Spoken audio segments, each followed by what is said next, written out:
Bonjour les amis, aujourd'hui nous allons faire une vidéo sur la révélation du futur, sur la nature de l'univers, donc de quoi est composé l'univers.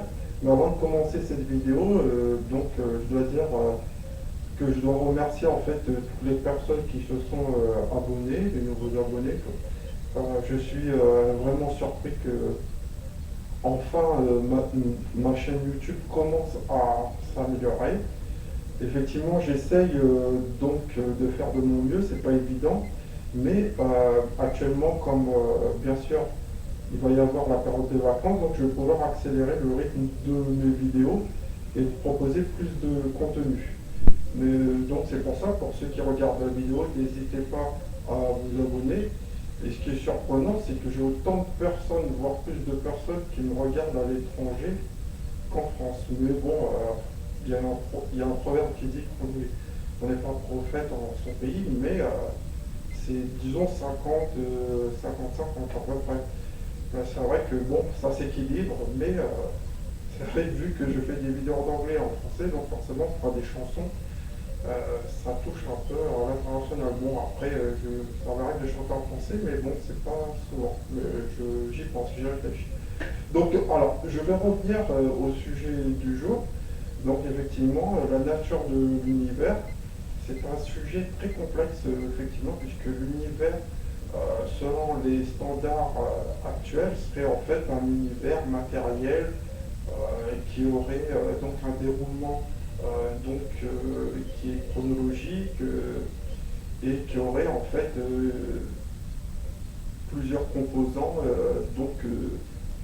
matériels, enfin plusieurs composants au niveau de ce qu'on peut voir qui nous semble en fait quelque chose de tangible.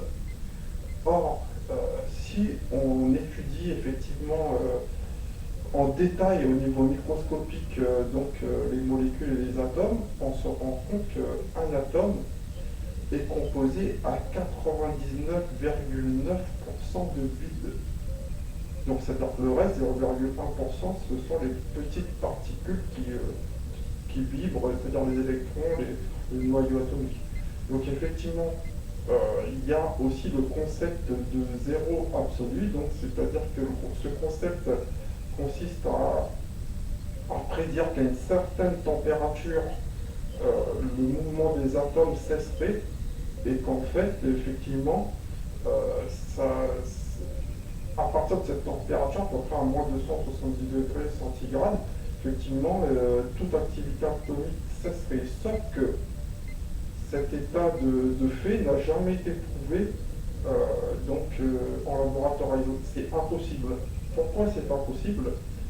Puisqu'en fait, l'énergie, selon la loi de la thermodynamique, ne disparaît jamais. C'est-à-dire que l'énergie, effectivement, on vit dans un univers qui est plus un univers qui ressemble à quelque chose de matériel, mais en fin de compte, c'est plus, je dirais, quelque chose d'immatériel, voire presque de surnaturel ou de multidimensionnel plus précisément.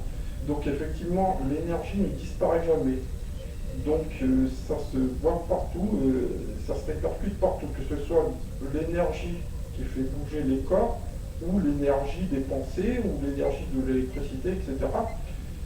Ça se transforme en autre chose, mais ça existe toujours. Donc essayez d'imaginer un corps qui atteindrait le zéro absolu. Euh, aussi, ça fait référence au chevalier Camus dans Senseiya, mais bon, effectivement, il essaye d'atteindre le zéro absolu, mais il n'y arrive pas, mais bon, c'est exactement le même concept, c'est-à-dire qu'en fait, à cette température, effectivement, ça voudrait dire que les atomes cesseraient de bouger, et donc, qu'est-ce qui se passerait à ce moment-là? Si effectivement on arriverait à cette température, sachant qu'un atome est composé à 99,9% de vide, donc ça veut dire que cet objet, on pourrait passer la main au travers, ça ne fera rien. Puisque ce qui fait la résistance d'un objet, c'est son énergie, c'est-à-dire son activité atomique. S'il n'y a plus d'activité atomique, cet objet devient même pas du liquide, ça ne devient rien.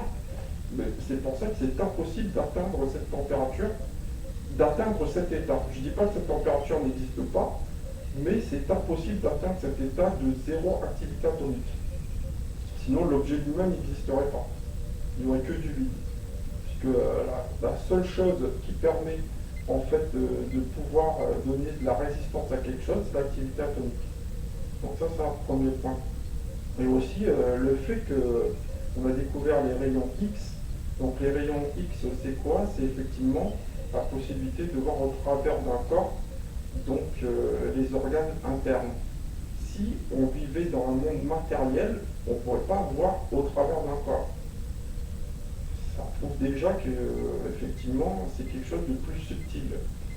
Donc voilà le premier point par rapport donc à la composition moléculaire de notre environnement. Donc c'est comme si que c'était en fait je ne dirais pas une simulation, mais en fait l'univers dans son état global serait quelque chose qui dépasse l'entendement au niveau conceptuel. On ne peut pas réussir à imaginer dans un cerveau classique comment est disposé l'univers. C'est des questions effectivement métaphysiques.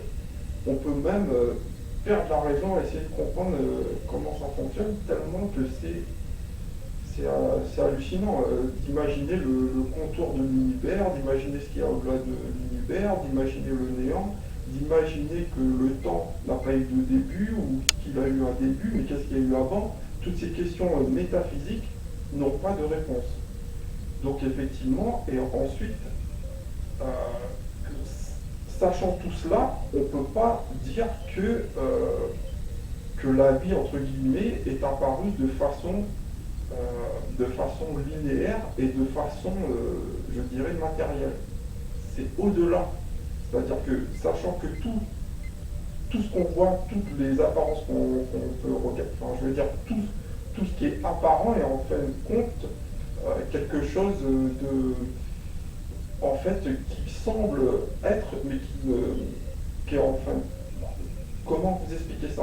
Je n'aurais pas trouvé le mot exact, effectivement, par rapport à ça, mais je vais y réfléchir. Donc, effectivement, par rapport à ça, c'est une illusion. Voilà, c'est ça que je cherchais. C'est illusoire. C'est-à-dire que tout ce qu'on voit, c'est une illusion.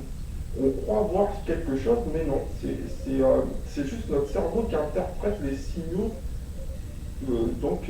qui reçoit. C'est des réactions chimiques, effectivement, que notre cerveau interprète selon en fait ce qu'il y a dans l'environnement.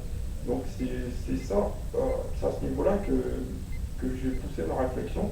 Donc effectivement, c'est donc une sorte d'univers en fait qui est plus complexe et qui se situe sur plusieurs niveaux de réalité. Mais bon, après, effectivement, si on cherche uniquement le côté, si on cherche uniquement le côté métaphysique, on n'a pas fini, puisque c'est des questions sans fin qui font très mal au cerveau si on essaie de trop réfléchir sur ce sujet. Mais bon, on peut quand même se poser la question et faire des constatations, déjà au niveau atomique. Et donc, cela soulève d'autres questions, mais bon, c'est des questions sans fin. Bref, aussi je vais parler d'un astre effectivement qui se trouve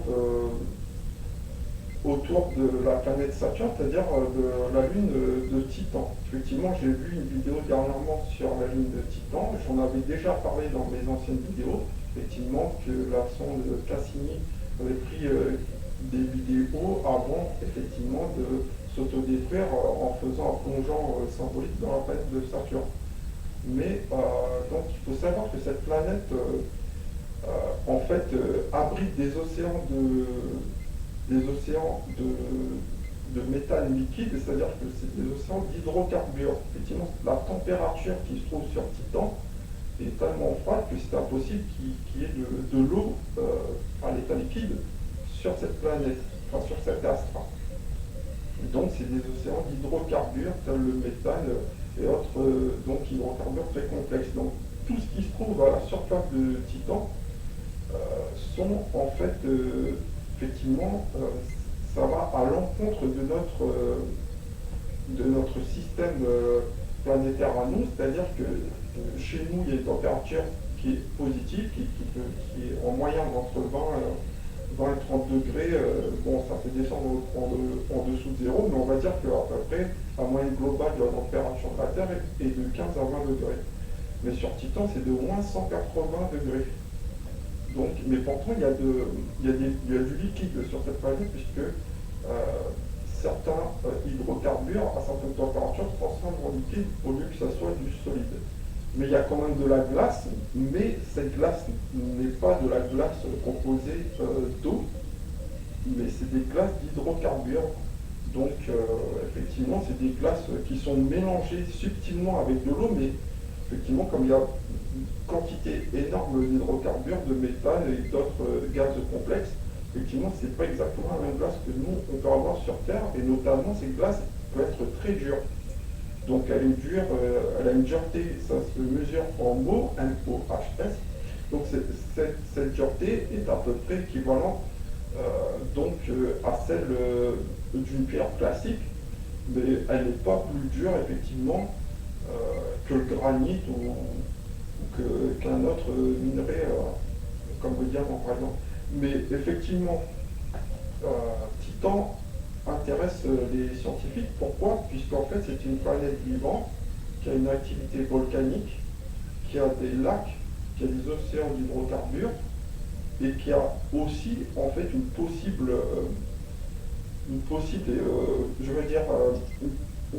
composition au niveau de l'eau. C'est-à-dire que sous sa surface, il soupçonne que cette astre aurait aussi de l'eau classique, qui serait peut-être à température plus ambiante, puisque quand on se rapproche du noyau, effectivement, ça se réchauffe. Donc c'est pour ça que la NASA, effectivement, après avoir fait ses premiers repérages avec sa sonde, effectivement, elle envisage de faire une deuxième mission pour pouvoir récupérer des échantillons sur cette planète. Donc c'est quelque chose qui se passe là-bas, mais bon, effectivement, on a très peu d'informations. Ils ne vont pas tout nous dire ce qu'ils ont vu. Ils ne vont pas vous dire, ah tiens, on a vu de quelques poissons extraterrestres, ça c'est clair ils vont certainement pas vous le dire tout de suite. Hein. Malgré qu'ils ont l'information, c'est comme effectivement, là, j'attendais comme tout le monde la révélation du rapport sur les ovnis qui a été fait par le Pentagone. Donc c'est effectivement la montagne qui a accouché d'une souris. Donc effectivement le rapport fait à peine 10 pages, je vous mets le lien en description sur le rapport complet qui a été donné, donc c'est ni oui, ni non, ni blanc, ni noir, ni etc. Bon, ils font que de la tergiversation, mais il n'y a pas de réponse définitive.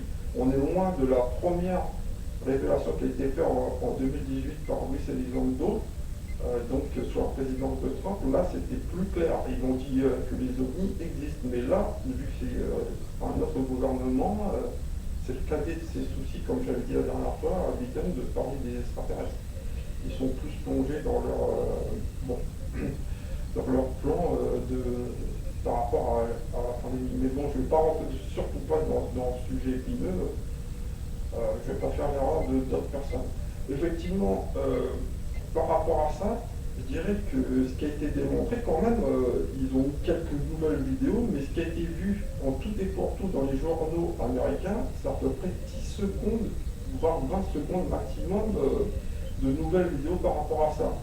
Sachant que eux, ils ont reçu un rapport de plusieurs centaines de pages, et ils ont reçu 60 minutes de vidéo. Et ils nous ont montré que 10 secondes. Il y a un problème quelque part.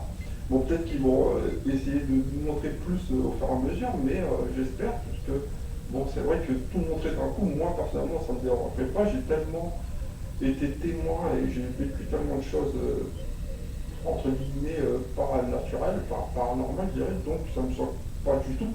Mais pour d'autres personnes, par contre, ils n'arriveraient pas à supporter cette réalité.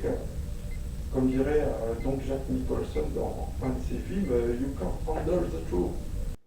You want answers? I think I'm entitled. You want answers? I want the truth! You can't handle the truth! Ne peut pas supporter la réalité, la vérité. Mais bon, c'est pour ça qu'ils y vont au bout à bout. Donc effectivement, cette activité ufologique n'a pas arrêté d'être de plus en plus intense. Il y a plein de vidéos qui sortent en ce moment, plein de personnes qui sont témoins. Mais comme j'ai dit, que comme la situation effectivement actuelle est tellement compliquée que les gens ils n'ont pas vraiment la tête à regarder ils n'ont pas vraiment la tête à regarder au ciel pour voir ce qui se passe dans les nuages, puisque c'est pas vraiment important pour l'instant. Mais ça viendra, effectivement, comme j'ai prédit, qu'il se passera un événement en fin d'année. Je pense que cet événement va très certainement arriver. Et c'est un événement qui pourra bouleverser beaucoup de choses. Donc, c'est-à-dire que c'est un événement soit ufologique ou soit un événement au niveau mondial qui permettra d'ouvrir d'autres portes sur d'autres façons de vivre, je dirais. Donc, aussi, je continue effectivement de faire le projet de mon film que j'ai encore. Donc, je profitais des vacances pour pouvoir en fait avancer sur le tournage, puisque là effectivement c'est très très difficile vu que les gens ils n'ont pas la tête du tout à ça, ils sont encore hypnotisés par tout ce qui s'est passé, mais je vais essayer de faire de mon mieux, je vais en profiter pour pouvoir avancer sur le tournage. Aussi, ma prochaine vidéo, comme j'ai augmenté le rythme de vidéo, je vais faire une vidéo comme j'avais promis auparavant, donc sur les jeux vidéo. Je vais le faire, je vais présenter quelques jeux auxquels je joue. Après, si vous voulez avoir plus d'informations sur ces jeux, ou si vous souhaitez que je fasse tel ou tel jeu, n'hésitez pas à me le proposer en commentaire. Donc bien sûr, je suis toujours ouvert aux commentaires. Donc, mais par contre, effectivement, si vous avez des avis contraires, je le dis, je le répète, soyez polis. Donc vous pouvez me critiquer, il n'y a pas de problème, mais soyez polis, vous pouvez dire ce que vous voulez, mais du moment que ça ne sort pas de la norme. C'est-à-dire que moi, effectivement, j'aime bien débattre, mais il faut que ça reste dans un certain cadre. Après, si on me dit oui, tu parles de ça, de tel truc ou de tel truc, t'es pas sérieux, machin, etc. Ou bien quelle étude tu as fait pour parler de ça, ou tu as vu comment tu t'habilles, etc. Bon, bref, j'en passe et des meilleurs, ça m'importe peu. Je veux dire, je peux m'habiller correctement, normalement comme tout le monde, mais si j'ai envie de m'habiller comme ça pour mes vidéos, c'est mon droit le plus absolu, il n'y a personne qui va m'interdire. Et aussi, vous pouvez commenter, je vous ai bien dit, mais par contre, si vous déraillez au niveau des commentaires, ne soyez pas surpris que je vous bloque ou que je vous empêche de commenter. Je suis par contre, mais il ne faut pas dépasser certaines limites. Voilà. Donc, aussi, les prochaines vidéos que je ferai sur le paranormal, effectivement, je vais m'attarder sur d'autres sujets, notamment sur les sujets qui touchent à la cryptologie, c'est-à-dire tous les êtres qu'on pense qui sont que dans l'imaginaire, mais qui pourraient effectivement peut-être exister. Donc voilà, je ne vais pas aller plus loin dans cette vidéo. Encore une fois, je suis très content de l'avancement de la chaîne en général. Donc n'hésitez pas à vous abonner, ceux qui regardent. Si vous avez des suggestions à me faire pour tel ou tel sujet paranormal ou sur tout ce qui touche à la science, notamment tout ce qui touche à l'astronomie et aux planètes en général, n'hésitez pas à me le demander. Aussi, je dois vous dire que par rapport à Oumuamua, donc le satellite, je veux dire l'objet qui est rentré dans notre système et qui est ressorti aussi vite qu'il est arrivé, dont j'avais calculé la vitesse la dernière fois, qui est à peu près à 0,1% de la vitesse de la lumière, c'est une vitesse énorme, donc ça ne peut pas être un objet naturel. Donc notamment, ça a bien été repris aussi par des chercheurs de l'université de Harvard qui ont dit clairement que cet objet est d'origine extraterrestre et que ça ne peut pas être un objet naturel. Par contre, quand de telles personnes font des déclarations, c'est jamais pris au sérieux. par la presse, surtout la presse européenne, je veux dire, la presse française surtout, qui souvent aborde ce sujet avec donc un côté qui essaie de tout pousser à la dérision. C'est vraiment pathétique. J'aime pas du tout leur manière de réagir. Oui, surtout par exemple là, il y a le Pentagone qui a révélé effectivement l'existence de ces objets. Tout de suite, en tête, c'était X-Files, limite, ils allaient parler de petits bonhommes verts, etc. C'est toujours prêt à la dérision, mais c'est dommage puisque c'est un sujet que maintenant on ne peut plus effectivement traiter au ridicule, puisque ça devient de plus en plus sérieux. Donc là, le moment est malvenu d'en parler effectivement, mais une fois que la situation va redevenir normale, là par contre, on sera obligé de le prendre un peu plus au sérieux, vu la tonne de preuves qui tombe tout le jeu. Donc voilà, aussi, n'hésitez pas à vous abonner encore une fois ou à liker ma vidéo et à laisser des commentaires. C'est toujours ouvert aux commentaires, toutes mes vidéos, donc voilà. Sur ce, je vous souhaite une excellente journée et je vous dis à plus tard pour une prochaine vidéo. Ouais.